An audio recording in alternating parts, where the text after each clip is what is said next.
모두가 살면서 행복하기를 원하지만 누구나 행복을 누리는 것은 아닙니다. 어떤 사람은 평생을 슬픔과 고통, 절망 속에서 살아가는 사람도 있습니다.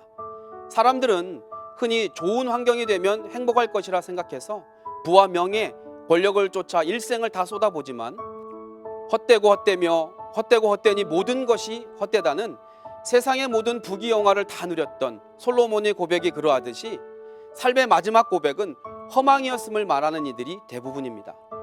결국 행복은 어떤 조건의 충족이 아니라는 겁니다. 진정한 행복은 우리의 마음속에 있습니다. 잠언 4장 23절에 말씀합니다. 모든 지킬 만한 것들 중에 더욱 내 마음을 지키라.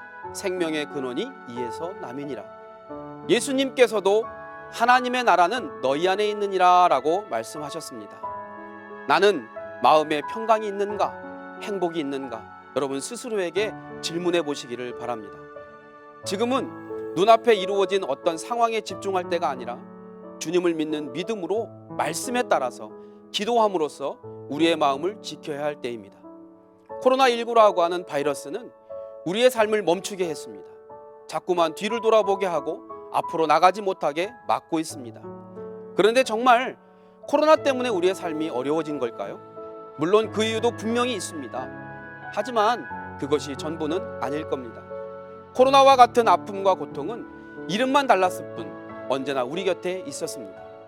하지만 환난과 핍박 중에도 신앙을 지켰다고 했던 믿음의 고백이 있었기에 오늘까지 신앙의 삶을 살아낼 수 있었던 것입니다. 코로나로 마스크를 쓰게 되면서 사람과 대화할 일이 적어졌다면 그만큼 주님과의 대화 시간이 늘어날 수 있었습니다.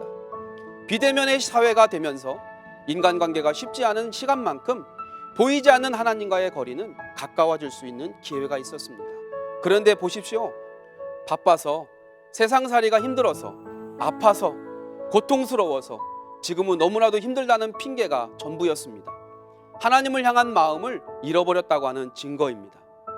하나님께 나아갈 수 없는 그 이유가 이제는 하나님께 나아갈 수밖에 없는 이유가 되기를 축복합니다.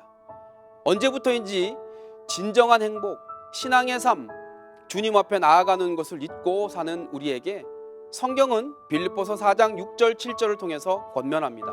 아무것도 염려하지 말고 다만 모든 일에 기도와 간구로 너희 구할 것을 감사함으로 하나님께 아뢰라. 그리하면 모든 지각에 뛰어난 하나님의 평강이 그리스도 예수 안에서 너희 마음과 생각을 지키시리라.